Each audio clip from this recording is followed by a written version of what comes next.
when we talk about risks, and sometimes we like to say that patients know best, but I think that chronic patients actually potentially don't know best, because when you're a chronic patient for 10, 20 years, your benchmark of what's normal changes a lot. My relationship with the AI looked like, I call this the curve that's similar to when you fall in love with someone. First you're curious, then you're completely full of admiration, then something happens and you lose a little bit of trust, and then you need to find a way to kind of navigate that relationship, and the same thing is happening with AI.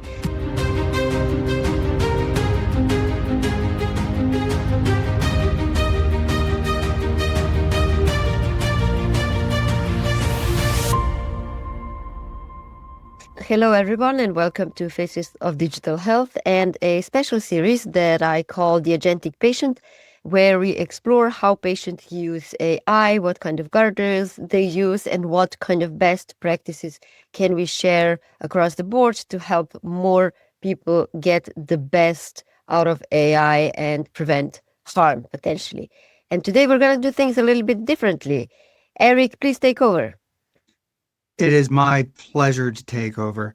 So my name is Eric Sutherland. I am one of the many faces of digital health, and specifically, I've been called the data guy with personality. Within that, my focus is really at the intersection of all things health and their intersections with artificial intelligence, data governance, and security. And really, my belief is that the future transformation of the health system will come because patients demand it. And that is why when I first heard about the series around the Agentic Patient, it really caught my curiosity. And I really wanted to learn a lot more about it, and hence why I'm leading the discussion today, so I can learn more and hopefully take all of you on the same journey to really understand where this movement toward the Agentic Patient is going. So with that said, let me start. So as folks will know, that Tjaša recently in her newsletter shared her personal experience in the last year, really learning and understanding how to work with AI. So I was hoping, first of all, that Tjaša, you could share both how you're doing today and a bit more about your experiences that you've had in the last year. Thank you, Eric. So I've been a chronic patient for over 20 years, didn't have bigger issues all the way until the last year when my health started deteriorating.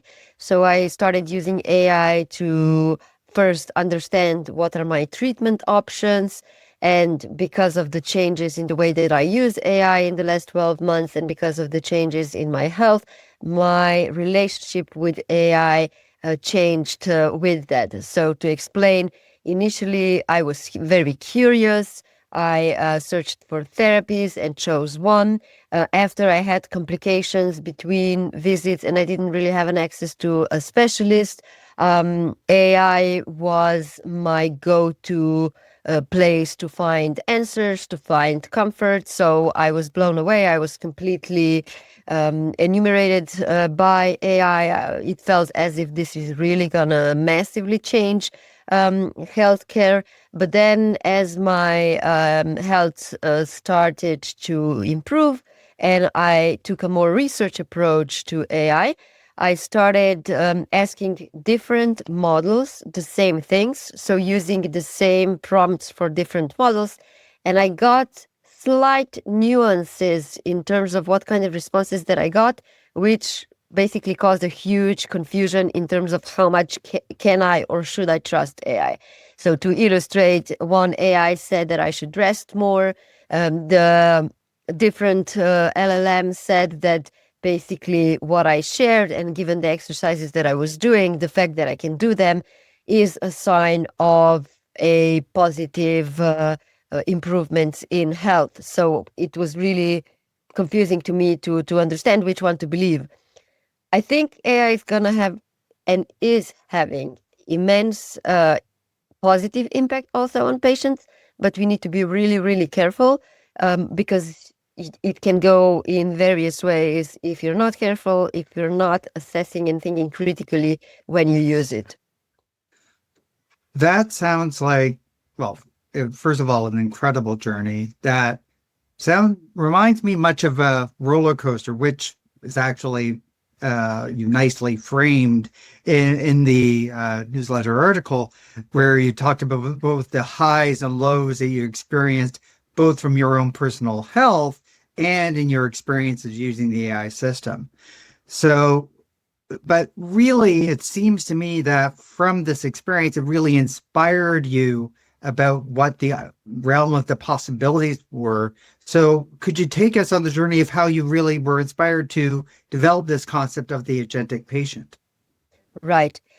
So basically, I was invited to Canada to talk a little bit about the way that patients use AI. I started researching the topic in more detail. By the way, this is the curve that you mentioned before, of how my relationship with the AI looked like. I call this the curve that's similar to when you fall in love with someone. First, you're curious, then you're completely full of admiration. Then something happens and you lose a little bit of trust, and then you need to find a way to kind of navigate that relationship. And the same thing is happening with AI. It's important to know that, when you see one patient, you just see one patient. Everyone's different. Everybody has a different story. They react differently to the same medications potentially. So just because something helped me doesn't mean it's going to help someone else that has the same diagnosis. So that's one thing that's important to keep in mind when we try to take the best practices from others. And it was also the reason why I really wanted to talk to other patients as well and understand their stories. So I so far spoke with 2 cancer patients who used AI for research or for building their own GPTs. I also spoke with a researcher from the Italian hospital, Children's Hospital, who shared with me the other side of the coin. So how doctors are now faced with parents that talk to AI and then come back to the hospital and basically deny that their child has a rare condition. So that becomes a whole new sphere of how does healthcare address those types of cases. There's also another challenge that AI is very kind of inclined to please you, which can mean that if you go to AI with the mindset of searching for comfort, you're going to get that. And if you go to AI with fear, it may amplify the fear. So in essence, I kind of clustered patients into 3 different groups. So one is the so-called minimizers. So that's the patients that use AI to try to minimize the seriousness of their issues.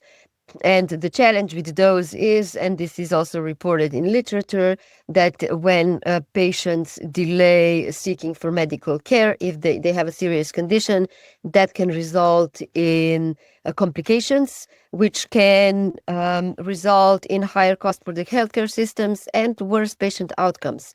The other point that I also described just now is the so-called cyberchondriacs. So the people that, have a headache for 3 days and immediately think it's a brain tumor. And if you talk to AI, it can very easily convince you that that's exactly what you have. So these are also the patients that are going to overutilize healthcare services and increase the costs of healthcare utilization. And what I'm trying to do with this series, and what in the ideal scenario we would all come to, is to have as many patients educated and have them in the bucket of informed collaborators, where you have the ability to think critically, you're literate in health and AI, and you use AI to organize your data, to potentially get new ideas that you can then present to your clinician and potentially speed up your outcomes, positive outcomes, and decrease healthcare costs. At the moment, according to the American Medical Association, 1 in 5 clinicians is using AI mostly for, no, so actually 80% of clinicians use AI, but mostly for research. And 1 in 5 uses AI for diagnosis.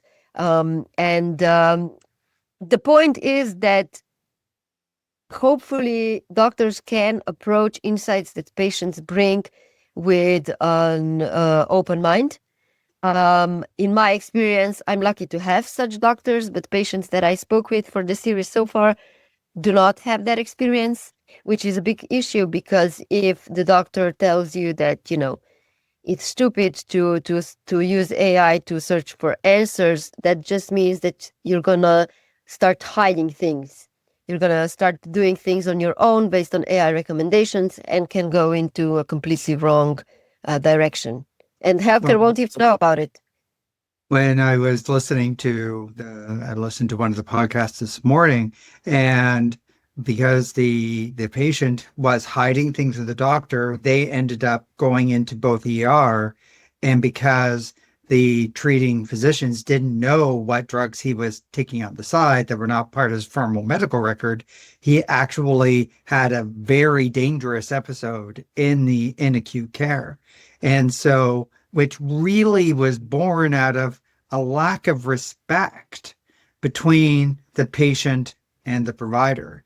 And so I think what's really exciting about the agentic patient is it really moves things forward from a patient perspective to be more, not necessarily an equal footing, but a minimum of respectable footing to provide their own care. So within that realm, I know from listening to the podcast this morning, you were sharing a little bit about your own experience and how you did feel more respected during your health journey, but also reflecting some of the experiences in the other patients you've talked to where that lack of respect or that respect does not yet exist or really transitioned. So I'm curious about your reflections around that new relationship between patient and provider and what it feels like. Yeah, so I think it's everybody is specific, I guess. They have their own personality, and that the same thing goes for clinicians. We have been talking about a partnership relationship between the clinicians and patients for probably more than a decade now, which doesn't mean that paternalism isn't there yet. I don't think patients want to undermine the authority of clinicians, but with new tools, with the internet, with the changing asymmetry between the access to information, it's still wished, I guess, by patients to show that they want to be an active participant in the way that their treatment looks like. After all, clinicians treat what 2,000-3,000 patients, and nobody's gonna deal so much with your use case that you will. So I guess we still have some work to do there, but hopefully we can all work together to better outcomes.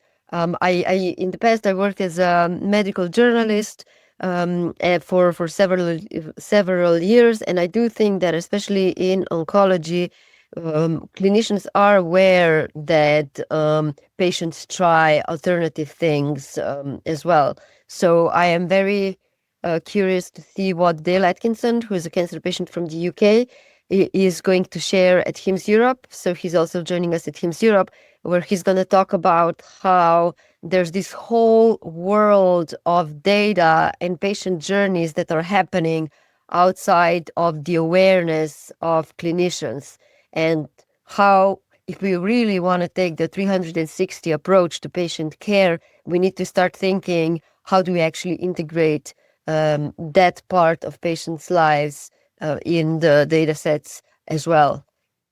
And the reality is, we know that 200 million people are going to use ChatGPT this week with a health question.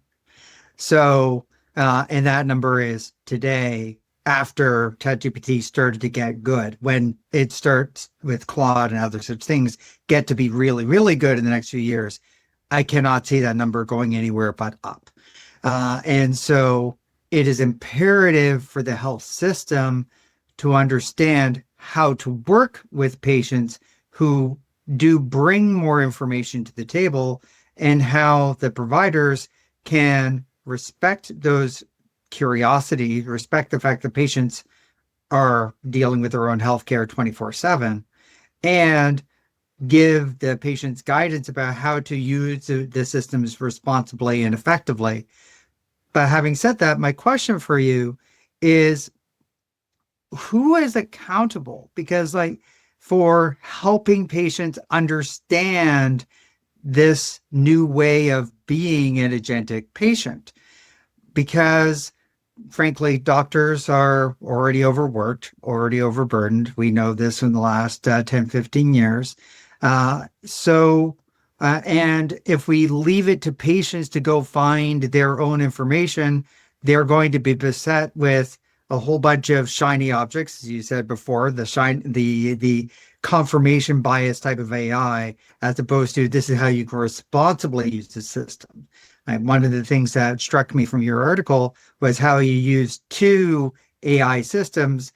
You got advice of what questions to ask from one, and you ask questions of the other.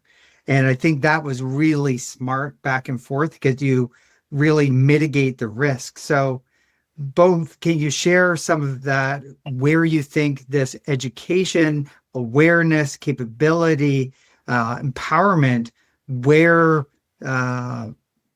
really patients should be going to help themselves on that journey? Yeah, so I think one of the, digital literacy is, in my view, one topic that's so important. It sounds so boring, though. I think we need to find a better name for it. It's kind of like information technology and information security and cybersecurity. Cybersecurity sounds cool, and information security is like IT, and everybody falls asleep when they hear it. So I think we need to, first of all, find something similar for digital literacy, give it maybe a different name. But apart from that, find a way to increase the education and sharing of best practices. Someone recently said that he would wish that the doctor would tell them how to use AI. I don't think this is something that we should offload on doctors, because the number one thing that I want my doctors to do is to not quit their jobs.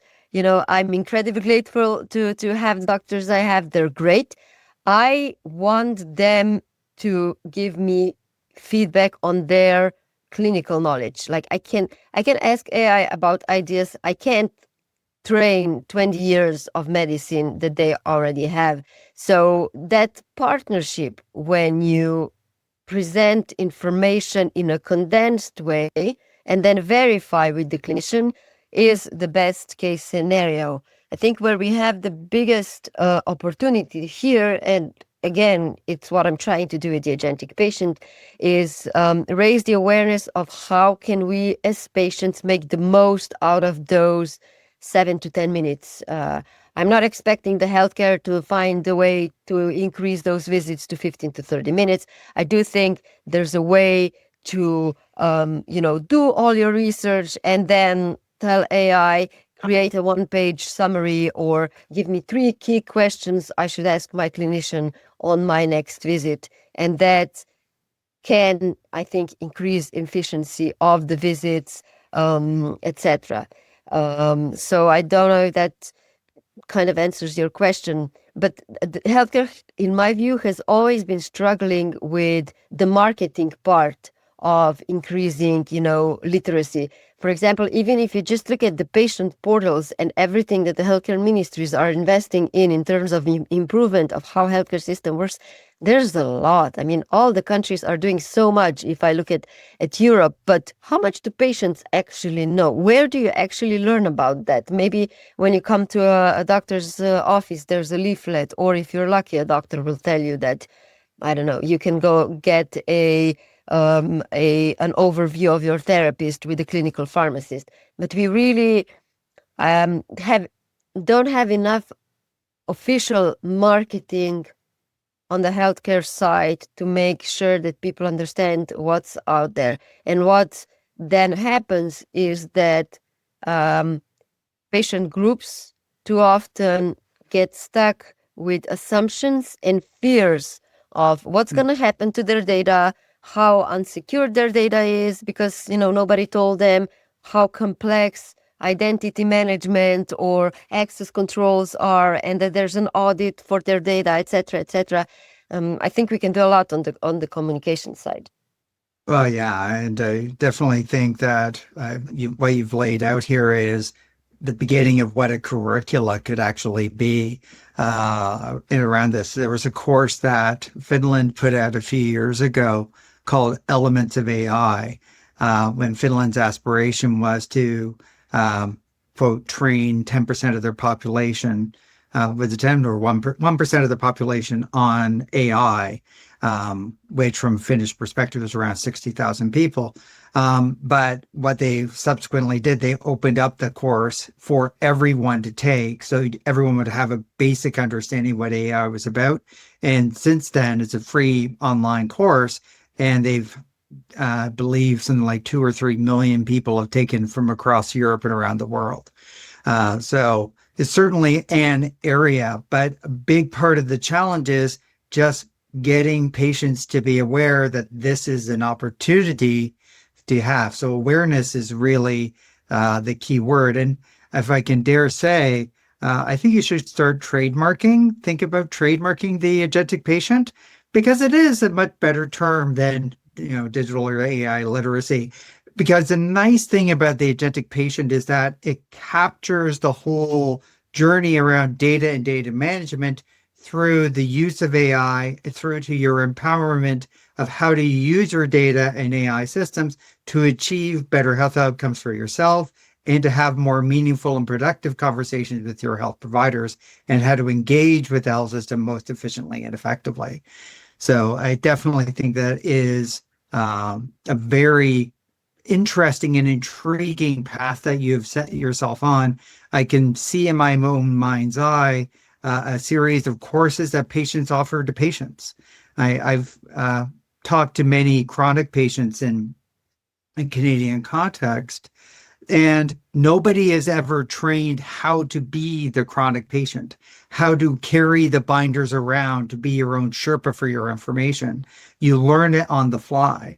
And the opportunities that we have for patients to work with patients to understand the capabilities and the strengths that we have in this space, I think are absolutely phenomenal. To be aware of both the opportunities, but also to be aware of the risks. So within that, I want to ask you a bit more. As much as the opportunity space is massive, there are risks associated with this pathway around an agentic patient. What do you think are some of those risks? And importantly, how do you think that patients should be working together and themselves in order to help mitigate and address those risks? That's a great question. I think the number one thing to keep in mind is to never, ever stop being skeptical about what the AI tells you. That's why I said earlier that I think the whole partnership perspective of me figuring stuff out with AI, even looking into actual sources, verifying through clinical studies, and then asking my clinicians if I got things right or if this is potentially not applicable to my particular case. That's like all super, super important. And as far as chronic patients go, I find it quite interesting when we talk about risks. And sometimes we like to say that patients know best. But I think that chronic patients actually potentially don't know best, because when you're a chronic patient for 10, 20 years, your benchmark of what's normal changes a lot. So let me give you an example. I have a friend who has Crohn's disease, and, it's like bloody stool is completely normal for us. It won't be for somebody that's generally healthy. And she once called me and she was like, oh, I'm not feeling very well. I think a piece of my intestine fell out. Do you think this is normal? Should I go see a doctor? And I was like, well, obviously, you have to go straight away. You have to run. It's just that when your benchmark of what's normal changes, I think it's easy to um, not take things as seriously as you would potentially have to when some things happen. That's just one examples, and yeah, just caution. Being skeptical is always a good mindset to have, I would say. Yeah, absolutely. We've all heard about AI's hallucinations, but having said that, there is tremendous value to be had in there as long as you approach it with both caution and skepticism, as you say. But there is a significant amount of hope in the using of these systems. So, as I come toward the end of this, I'm going to think big that if you had the attention of a health minister for 5 minutes, what one thing would you ask them to do to help advance the work of the agentic patient? I would say let's work together on just spreading the message around, the potential and also the dangers. Just invest in that literacy awareness campaigns part. And you actually gave me an idea earlier that maybe after I have a few more of these discussions for the agentic patient, the next step that we could do is actually create open webinars where people can come, even if they didn't read anything that was shared so far, and just come to these sessions and say, I want to use AI. This is my problem. I'm not sure what to do, or I'm thinking of doing this. Do you think this is a smart idea? And then everybody in the room can share what could be the best approach, or where one should really, really be careful. But as we get increasingly individualistic today, I really see a lot of power here in the community, in just the sharing of best practices and contributing to the broader population. And I don't just Absolutely. expect this to be done by healthcare, by hospitals, by primary care centers. Yeah, we can think of a lot together. Yeah, and I think that when you actually are doing that thinking together, it's not just talking about what is the art of the possible and what are the risks and things you have. It's about actually doing it. What struck me is from again the podcast, your podcast that I listened to previously with one of the agentic patients, how it took him over the span of 2 to 3 weeks of 2 to 3 hours per day in order to get the AI system to a place where he could effectively trust it or understand its output in a way that he could actually use. So it took a lot of time and energy for him to do that. But even knowing where to start in that journey, and even getting to the point of here are some first questions to ask or first interactions to have with an AI system, and patients would then get oh, I see this is useful. I'm now curious. And then they can start on your so-called love journey that you had earlier on. I think that is really fantastic. And I'm looking forward to joining. I know, frankly, dozens of people from certainly Canada and across Europe that would love to join such a online webinar, workshop series, whatever the case may be, in order to really use these systems and unlock the power of this. Because patients are the driver that are going to really force the transformation of the health system from without. They are the ones who actually are most incented for the health system to be operating for them. And they now have a very powerful tool to help the system transform in the way that benefits them as individuals and collectively as communities to actually achieve better outcomes. So, all that said, my last question for you is what's next? More stories, more ideas. Every discussion brings something new, brings a new insight. For example, one of the discussions that I am yet to publish, the speaker said that initially, when he was still learning how to create detailed prompts for AI, he simply asked AI, what else do you need from me? What kind of information would be useful for me to provide in order for you to be able to give me a better answer?